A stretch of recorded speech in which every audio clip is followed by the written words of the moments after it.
Bwana, mchezo umemalizika na moja kwa moja Mbeya City wamepoteza mchezo huu wa leo. Pengine namna ambavyo ulivyouona kuanzia dakika 45 za kipindi cha kwanza mpaka dakika 45 za kipindi cha pili. Mbeya City walikuwa mawapi katika siku hii ya leo? Mchezo tumeuona mzuri sana na dabi ya Mbeya iko Dar es Salaam ni kitu kizuri na nimekuwa disappointed tu na mashabiki wa Mbeya. Watu wa Mbeya wako wengi sana hapa lakini wamejitokeza wachache kwenye uwanja, lakini ndani ya pitch kitu ambacho wamekifanya Tanzania Prison kimewanufaisha. Kwa nini? Walikuwa wako very direct.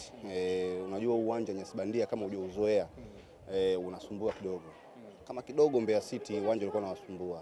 Sababu unaona kuna touch nyingine, uwanja ni mzuri lakini lazima aguse mara 2 mara 3 ndio apige pasi. Hiyo nafasi siku hizi duniani haipo. Lakini tofauti na hapo jinsi walivyo approach mchezo Tanzania Prison, ndio Tanzania Prison tunaijua wako direct, pasi 2-3 wamefika, wanapiga nje ya 18 na imewanufaisha, wameweza kupata magoli. Mbeya City wamekuja kubadilika dakika za mwishoni.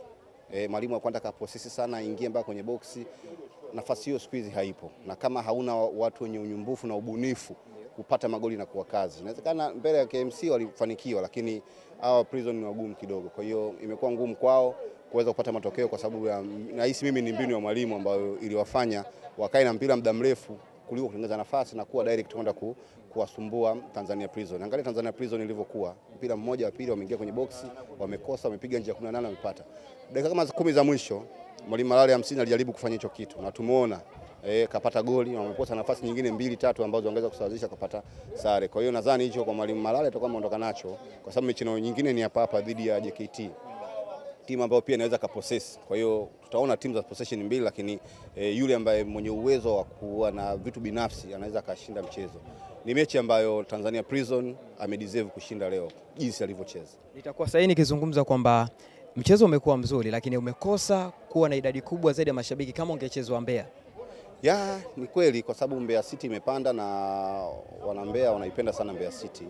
Prison inapendwa sana. Mimi nimeishi Mbeya lakini Mbeya City ni ipo sana moyoni mwa wananchi wengi. Kwa hiyo ingekuwa ni rahisi kwao kwenda kujitokeza kuliko kwa Dar es Salaam. Na leo kumbuka ni Juma ngapi? Jumanne.